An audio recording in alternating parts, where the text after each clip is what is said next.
Yes? I'm hungry. Well, you should have eaten your breakfast. Hey, wasn't it around here that the Donner Party got snowbound? I think that was farther west in the Sierras. What was the Donner Party? They were a party of settlers in covered wagon times. They got snowbound one winter in the mountains. They had to resort to cannibalism in order to stay alive. You mean they ate each other up? They had to, in order to survive. Jack. Don't worry, Mom. I know all about cannibalism. I saw it on TV. See? It's okay. You saw it on the television. Here comes the rundown.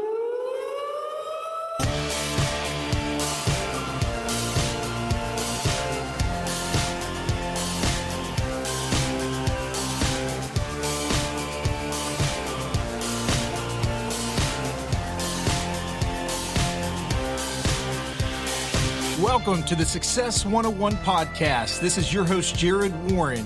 Thanks for joining me here today. Now let's kick things off.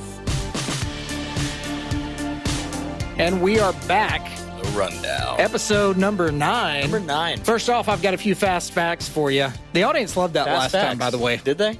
Nachos are named after their inventor, Ignacio Nacho Anaya. The dish was originally called Nachos Especiales, and eventually the apostrophe disappeared, and it was just shortened to nachos. Leave it up to the Americans to do that. Yeah. Let's just drop that apostrophe on the end. That's too complex. Get rid of that second word there. We call it nachos. Nacho. It just reminds me of Nacho Libre. Yeah, I was actually thinking, wasn't his name Ignacio in that movie? Yes. Yeah. These are my stretchy pants, my exercise clothes. Nacho. Get the coat out of my face! A man was jailed for 28 years for a murder he didn't commit until it was discovered that the forensics evidence was wrong. What? They misidentified hair found on the crime scene to be his, and it turned out to be a dog's. Oh. 28 years, bro, because of some dog roaming around. That's ridiculous. Wait, okay, that sucks, man. I feel the pain. That's awful. How many other guys were like, well, wait, what about mine? How many other guys are sitting in prison right now that are later going to be found out that it was just some armadillo DNA roaming around here in Texas? Yeah, there's probably a handful of those, huh? Movie trailers were originally shown after the movie, which is why they're called trailers. I actually did know that. I've always wondered why. Yeah. And now I know. Yeah. My daughters always, when they see any words on the screen, they go, "That's the credits." And I'm like, no, that's subtitles, or that's something. That's something else. And they're like, that's credits. That's credits. In 1837, the Speaker of the House of the Arkansas General Assembly killed another state representative with a knife right on the floor of the General Assembly. They were arguing over a bill about wolf pelts. The killer won when he was tried and was never punished. What? We have ruled in favor 7-4 that wolf pelts are very important. I'm not sure why people in Arkansas have like part English accent. But Yeah, right? one of the symptoms of hookworm disease is the desire to eat soil. Hookworm disease. Yeah, I guess my kids have hookworm disease because they just got dirt in their mouth all the time. What kid doesn't have hookworm disease? What is hookworm? How do you get hookworm disease? I just state the facts. It's weird. The spire, that's the point, of the Empire State Building in New York was designed originally as a mooring mast for blimps. After only one blimp tried to successfully dock, the high wind prevented them from ever attempting a docking again. Why? Because they realized, hey, maybe this isn't such a smart idea. Yeah. We built this big building and everything's going to come crashing down. Oh, the humanity. The speed of light is so fast it circles the entire Earth 7.5 times in 1 second. Wow. That's crazy. That blows my mind. Then, like, when you get pictures from, like, the Hubble telescope in outer space, then you find out, like, they're light, like, the stars that we're seeing are light years away. Oh, yeah. A light year those stars literally could have died out 10 years ago, and you're still receiving the light from it. I can't remember how old we were, but, like, my science teacher was saying, yeah, the light that you're seeing from the stars right now, that's actually where they were when Jesus was alive. And it's like, wow. I went to Catholic school. It's a Catholic school, so. Exactly. That's the go-to. I don't think you can put that on every celestial body. everybody. I think maybe she was correct for some of them, but she can't say that with all fact. Probably not. No. Probably not. The deadliest animal in the world. What would you guess? Deadliest animal in the world. Deadliest animal in the world, I'm going to go with the shark. No, the bee.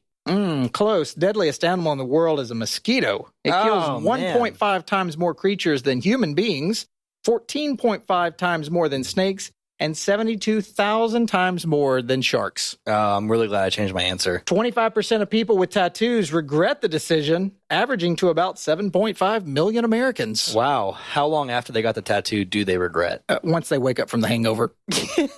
Lysol disinfectant was once advertised as a feminine hygiene product and once as a birth control, which poisoned 190 plus women and killed at least 5. Oh. Spray that Lysol around your baby, ladies. Man. Make it all clean. Guys, this podcast is brought to you by the Human Charger, the sun in your pocket. Sun in your pocket. Beau, you actually used the Human Charger this week. I just thought of that. I know, I did. I got to use it this week. I was coming in. I was feeling a little groggy. Hooked it up, put it in my ears, listened to white light. But yeah, it worked. I stuck it in. I was feeling groggy, low energy. But yeah, after 12 minutes? 12 minutes. Having that thing in, white light, blue infused light, all that light hitting my brain. The same spectrum as the sun. Yeah.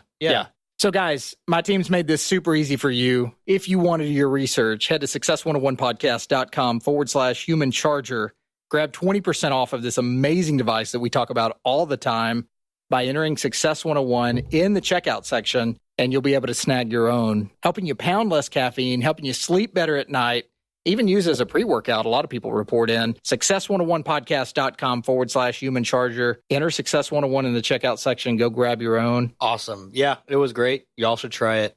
I got a question for you. It's 2018. We're about halfway done, and I just feel like I really haven't been on the right path of meeting my goals. Is there anything out there you feel like? Thanks, Beau. This is what friends are for, guys. I was not going to promote my book today, but thanks so much for teeing it up. Oh. We're like a married couple now. I know exactly what you're going for there. You have a book? Yes, and I'll mention it now that you teed it up. Guys, my book is still available, From Success to Significance, the 6 vision building strategies. You're going to find all of that in the book. My team's made that available for just the shipping cost if you're in the United States with the paperback version.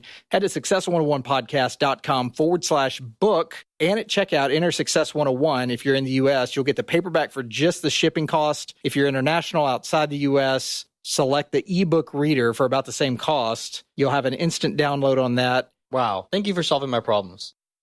Jarrod, I got a story for you today. What would a podcast with Beau be without a story? Well, it wouldn't be a podcast. I'd probably just ask you to leave. The 1840s were a time of expansion for our fledgling nation. So brave pioneers would load up their belongings, their families, and wagons and travel westward across the unsettled wilderness along the Oregon Trail to the Pacific coast. Pioneers hoped to find new lives and new opportunity in Oregon and California and to make an earnest living to provide for their families. The very thought of uprooting one's life to basically gamble on uncertainty and hope, it's incredibly risky. Oh, we've talked about this before, Lewis and Clark expedition. Did you ever play Oregon Trail? I did. Ever? I think anyone who ever played Oregon Trail knows how hard it is to get even a tenth of the way into the game without dying of dysentery. That's right. It's hard to get through the game, but it's not hard to get TB. Exactly. A lot of people found that to be the case in real life, too. The trail generally followed the rivers to South Pass, which is in Wyoming, and it was relatively easy trails for wagons because so many people had taken the trail that it was very easily identified.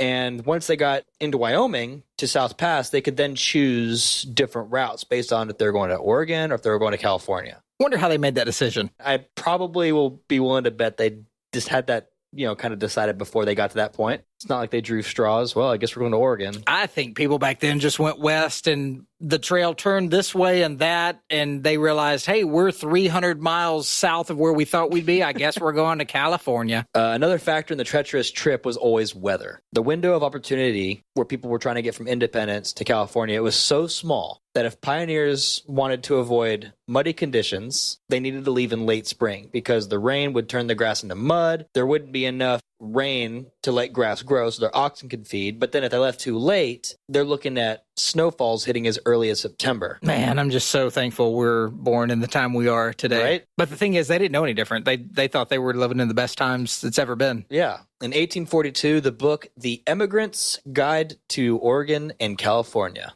emigrants with an E. What's immigrants? Immigrants are people who are just migrating from place to place, like within a nation. They're not really leaving a country to go to another country. Immigrants. I just never knew there was any difference. Yeah. There's immigrants with an I and two M's. This is emigrant with one M and an E. Maybe they should know how to spell back then. No, there's a difference. Immigrants are just migrants. The book, The Immigrant's Guide to Oregon and California, was published by L.W. Hastings. Now, Hastings was an early immigrant to California. Immigrant or immigrant? Immigrant. In the book, Hastings spoke of an alternative route to California through the Wasatch Mountains and across the Great Salt Lake Desert. So that wasn't typically the route to go on. You see, you find this magic hole and you get there 2 days faster. That's exactly the accent that I would have in my mind for Hastings. He described it as a more direct route into California and had named it Hastings Cutoff after himself, not very pompous at all. He would camp out at a Fort Bridger, in Wyoming, and would persuade pioneers as they're coming through to take his route, claiming it was a shortcut, instead of taking the traditional route on the Oregon Trail. Enough people come by here and Fort Bridger will be called Fort Hastings. Just you wait and see. He's hoping. He is wanting to take advantage of California and all the, just rich, prosperous land. He sees what it is. It's undeveloped, wants to take advantage of it, and he's trying to get people to go his way. Wants to become famous. Now, by 1846, 4 years later, Hastings still had not yet traveled any part of his proposed shortcut. I'm guessing this is all true, but I've never seen it for myself. How mad would that make you? This guy writes in a book that he's found this new way, and he's never done it. Oh, no, I had a vision one night. I'm telling you, go down that path and you'll get there 2 days faster. Oh, the angel Gabriel came out to me in a dream, and he said, you must go this way. He said a weird word. He called it a wormhole. I'm not sure what that means, but I know it means 2 days faster to the coast. Oh, pumpkin pellets. Some time goes by after the book comes out, and Hastings decides he better try it. So he goes ahead and goes on this trail. I've been talking about this for a long time and sending people down that trail. Guess I'm better mosey on down it myself and see what's in this wormhole. He didn't take a wagon with him. So he's like, well, it's good enough to get by on foot. Welcome to teleportation. Now, the most difficult part of the journey on the trail was the last 100 miles because it went through the Sierra Nevada mountain range. How much do you know about the Sierra Nevada? I know they've got an awesome IPA. They do. What else? Oh, that's all I can remember at this point. All right, Hastings, sit down, buddy. So the Sierra Nevada mountain range, it's got peaks that are unusually high, but then also because they're so close to the Pacific Ocean, all that moisture coming off gives the mountain range more snow than typical mountain ranges in the United States. So that's something to keep in mind. Put that fact and put it in your back pocket. It's important later. In the spring of 1846, 500 wagons departed from Independence, Missouri to embark on the 2,500-mile trek across America. Now, at the very rear of the train were 9 wagons and 32 people of the Reed and Donner families. Okay, I see where we're going with this. Do you? Famous Donner family. How many people do you think are hearing this and going, I shouldn't listen to this? I feel like we should have a rating on this podcast. Uh-huh. I was talking to someone earlier saying, I'm doing a story on the Donner Party tonight. And they were just like, what is that? It's like, you never walked into a restaurant and heard someone go, Donner Party of 5. Oh, you'll see, son. Pretty soon. I just guess you're going to be surprised. Oh, moonshine. Now, George and Jacob Donner were 2 wealthy brothers who had already migrated from place to place 5 different times in their lives. And they're older guys now. Like, George is 60 years old. Oh, yeah. I mean, after all that moving. Yeah. Back in that day, you 5 would be. times, though, man. Like, that's a lot of times to ask your family to uproot everything they got going on. Leave your friends behind, your jobs, everything. Come on, it's time to go. We just got here. I just made my first best friend. We finally got corn coming up in the field. What do you mean? Molly's making friends at school. Oh, I hate my life. Now, understandably, George was on his 3rd wife at this time. Don't scare the children. Don't yell in front of them. I'll follow you anywhere. James Reed was a businessman that wished to strike it rich in California and also hoped that the climate would help his wife. His wife was suffering, Margaret, by the way, was suffering from horrible headaches. And he thought the climate would help those headaches and she wouldn't suffer. Reed had recently finished reading Hastings' book. And after gathering the other families, including the Donners, he had made last-minute plans to migrate to California. Now, the party left April 1846, which was unusually late for the journey to begin. That is red flag number 1. Now, red flag number 2 is that most of the members in the party were either children, like under the age of 18, or they were in their 50s and 60s. You know, basically the type of people who tend to have superb immune systems. Yeah. Now, the party made it to Fort Bridger. All 20 wagons decided to follow Reed. Guys, I read a book. It says this is the way to go, I promise. And take the untested trail. Well, they can't. None of them can read, so they're like, "This boy read a book. He's got to be smarter than anybody on the trip." So all 20 wagons embarked on the untested trail, but again, nobody had any idea that it was untested at the time. They thought Hastings totally knew what he was talking about. Instead of the trails that were well placed, they were having to cut down trees constantly, thick trees, and like roll over boulders or pick them up and physically move them out of the way of the wagon. It doesn't look like anybody's been through here yet, but cut down a few more trees and maybe we'll see some trails. My heart tells me we're still going the right way. How far into the trail do you think they got before they were like, can you eat boulders? Had to be after the 5th child died. That was a common occurrence back then, by the way. That's why you had to have like 18 children. When the party reached a canyon head in the Wasatch Mountains, they found a note left by Hastings that the trail ahead was more difficult than he originally believed, and told them to wait because he would return and would probably he would try to guide them through like a different route. If you find this note, beware. I've wrote. Try to stifle your anger when you come upon more danger. I don't know. That's great. Oh, I love Hastings' poetry. It's great. He should write a book. I mean, oh, wait. You didn't tell us earlier that in the book there's poems. Poetry. Yeah. Third baby died today. All the skies are sad and gray. We will press on ahead down the road of dread. Now, the party found his poetry troubling. After 8 days, when Hastings still had not arrived or returned, they decided to send a messenger up the canyon to find him. Now, the messenger returned several days later with instructions from Hastings to follow another trail. Was it written in poem form? I hope so, because I've come to really enjoy Hastings' poetry. It's like he's leaving little haikus for people. All these haikus. 575. Got to stay consistent. Now, the alternate route, however, turned out to be even worse. Oh, no. It turned out to be even worse. And so they had to carve fresh road through, like I said, thick trees and boulder-strewn ground. It was horrible. Now, they finally made it through the Wasatch Mountains and arrived at the Great Salt Lake Desert. Hastings' route had cost them 18 valuable days. Oh, my gosh. Yeah. And 4 children. Days, man.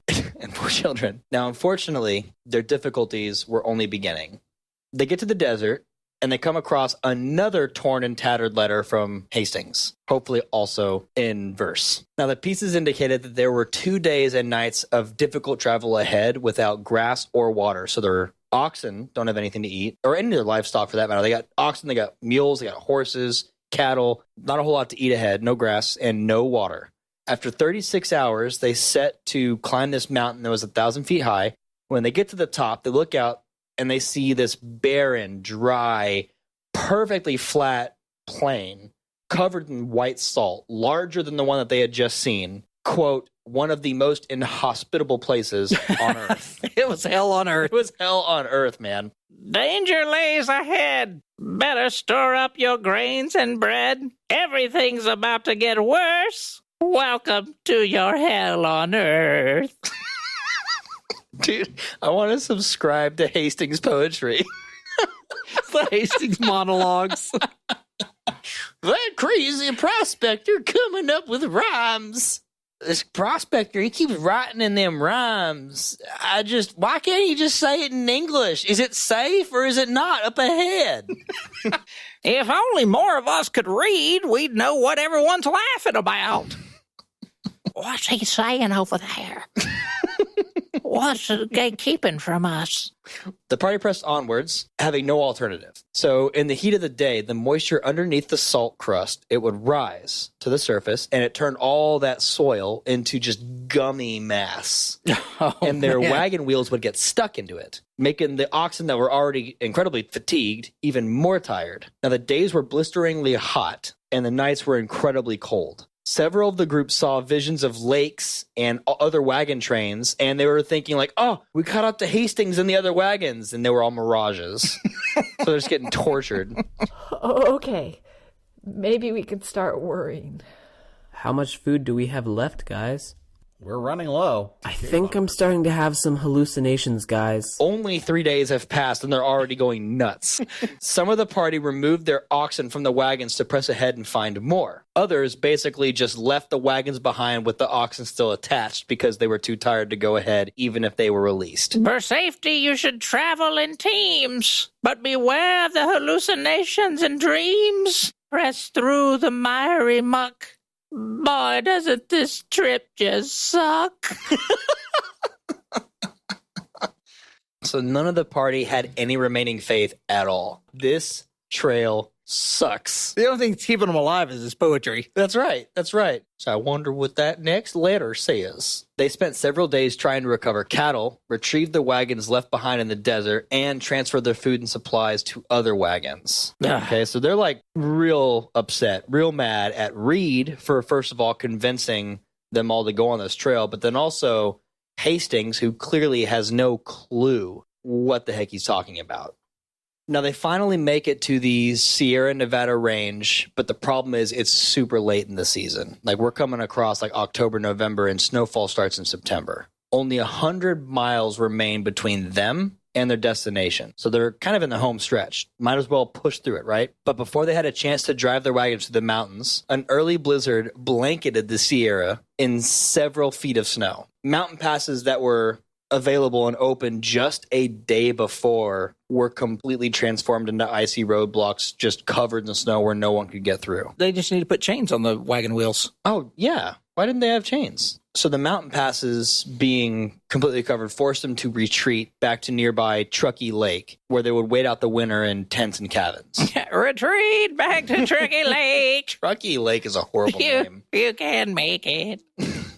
Now, much of the group's supplies and livestock, as we already mentioned, had been lost on the trail, and it wasn't long before the first settlers began to perish from starvation. Retreat back to Truckee Lake before you all meet your fate. If you don't go quick, beware of the death and the sick. Hastings is warning them the entire time of what's happening. Hastings is leaving great creativity behind and letters all along. Yeah. I thought at first he was steering them in a bad direction. Well, he kind of was. He was steering them west where they needed to go, but at every point he's telling them what's about to happen. Yeah. They're just not heeding it. And in verse. I mean, yes, he may be warning them. Of course, you can warn someone when, it's going sideways. After 2 months, on December 16th, 1846, 15 of the strongest members of the party strapped on makeshift snowshoes and tried to walk out of the mountains to find help. Wait, makeshift? Makeshift. I wonder what those look like. Right? I'm not even sure real snowshoes. Yeah, real snowshoes already look makeshift. What do makeshift snowshoes look like? It's just a board with a string on it. He took a tennis racket and put it on his boot. It's as makeshift as it gets, man. These are our snowshoes. I don't realize they're makeshift, but it's the best we have. They're wandering for several days in the frozen landscape. Obviously, they don't have a lot with them because they're on foot. So really quickly, they're basically on the verge of starvation and collapsing. So the hikers resign themselves to cannibalism. They consider drawing lots for a human sacrifice to figure out... Oh, wait, they're not eating people that are already dead. They're going to kill people. These are the hikers that are trying to go find help who can't carry supplies with them. They're quickly hungry. And now they're like, we should draw lots to figure out who we cook. Beautiful sunset. We're all blessed to be here today. Sure like you guys a lot. I just had a kid not too long ago. It would really not be great if they grew up without a father. I have an idea that may help our survival. Now, it's rather unpleasant, but hear me out. Cannibalism. Yes! Cannibalism! That's perfect! I think that's what everyone was thinking, but just didn't want to say. No, I didn't want to say that. I'm a vegetarian, so what am I supposed to do in this situation? Now, I think the only way to properly decide who should get eaten and who should survive is by voting on it. Well, cannibalism was founded on democracy. That is true. Yeah, it's true. That's what they teach in civics. Again, guys, I would very much prefer not eating another human being, so could we maybe explore some other options first? The ship has sailed on you and your dumb ideas. Cannibalism is the ticket. They even thought about having two men duel when people decided not to take lots. They're like, no, I don't want to do that. So they're like, all right, well, then let's duel. Now, several members of the party soon died naturally. Thank God Joe died in his sleep. Why does he have strangle marks around his neck? He looks a little bruised. He died in his sleep. Stop asking questions, and you'll be next. Is anyone else hungry? Let's eat. The gruesome meat gave them energy they required, and following a month of walking, only 7 of the original 15 made it to a ranch in California and were able to help organize rescue efforts for the rest left back in the desert. Not to be too graphic, but I've studied a lot on Jeffrey Dahmer and his tactics, and he does say the bicep is the best part of the human. Yikes, man. Yep. Wow. We'll take this trip step by step. If things get in a jam, we'll just eat the bicep. Thanks, Hastings. Historians would later dub their desperate hike back during the rescue effort as the Forlorn Hope. I mean, that's kind of a beautiful name. It's a really cool name. So terrible. So there's a show out there called Westworld right now. And there's a fort in the show called Fort Forlorn Hope. And I just thought that was the name of the fort. I had no idea it was based on this. Yeah. As the supplies dwindled, the Donner Pioneers back at Truckee Lake resorted to eating increasingly grotesque meals. They slaughtered their pack animals, then they cooked their dogs, and then they gnawed on leftover bones and even boiled the animal hide roofs on their cabins to cook into a foul paste to eat. A paste? A paste. Wow. A paste. Does a paste sound appetizing? Well, no, especially when you preface it with it's from an animal hide roof. Yeah, animal hide roof that's been sitting there for who knows how long. It's been cooked into a paste. If you're feeling weak, you better make haste. Boil up some of that animal roof hide paste. Better you did that than you died when you could have eaten animal hide. I think this guy's caused enough trouble. He has, man. He's the worst. He just comes up in unexpected places to just add more ridicule. In prose, too. Several people died of malnutrition. Oh, yeah, go Not figure. back to the size. I'm sure. Yeah, right, of course. But the rest managed to get by on morsels of boiled leather and tree bark. I've always told Katie, I don't know if this is true, but I just had this idea once when we were wearing our Crocs out in the woods. I had on some old Crocs and I was wearing them. And she's like talking about, what if we get lost and blah, blah, blah, and we don't have a cell phone that works. And I don't remember where we were. Yeah, where were you? And I told her, I said, if worst comes to worst, we can probably boil these Crocs and eat them. And she wasn't having any of it. I would have done it. Now, not all the settlers were strong enough to escape. Okay, and those left behind were forced to cannibalize the frozen corpses of their comrades while waiting for further help. The first rescue party showed up in February and March of 1847, the following year. So they've been on this trip now for almost an entire year, and it was supposed to only take them 4 to 6 months. Man. Yeah, and there were 3 different rescue parties, so not everybody could go all at once. All told, roughly half of the Donner Party survivors eventually resorted to eating human flesh. Wow. Yep. Could you imagine the name calling and the ridicule and the teasing if you were one of the last group of 5 that hadn't eaten human flesh yet? So Joey hadn't eaten any human flesh yet? No, I was going to try some yesterday, but I was afraid there wouldn't be enough for everybody else. Boy, put this bacon in your mouth. No animal hide paste until you've eaten your dinner.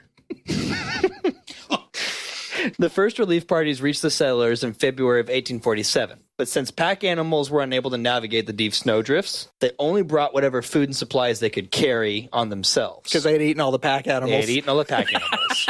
By then, many of the pioneers were too weak to travel. 4 relief teams in more than 2.5 months were eventually required to get all the Donner Party survivors back to civilization, or at least those that survived. The last to be rescued was Louis Keseberg. He was found in April 1847, supposedly gone half mad, and surrounded by the cannibalized bodies of his former companions. He had been left behind. They came back and they find him alone, and he's like, "Yeah, they all died in their sleep."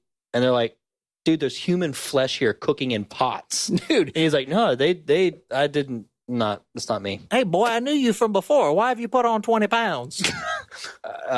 Just ate snow, a lot of snow.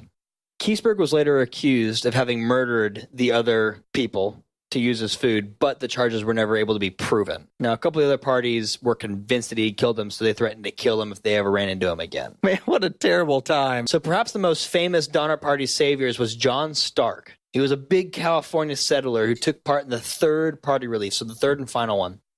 In early March of 1847, he and two other guys, they stumbled upon 11 of the pioneers, who were mostly kids, who had been left behind in the mountains by an earlier relief group. The two other rescuers each grabbed one kid, and they started just hightailing it back down the slope.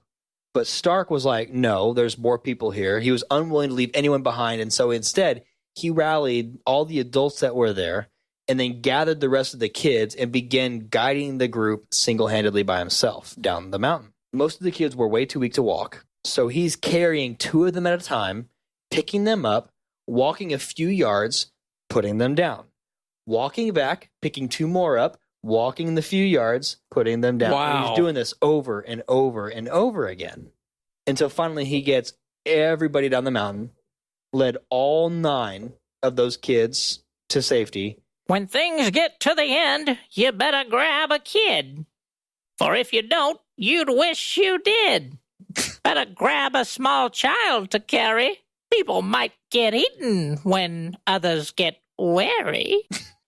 It's so great. Of the 81 pioneers who began the Donner Party's horrific winter into the Sierra Nevada mountain range, only 45 managed to walk out alive.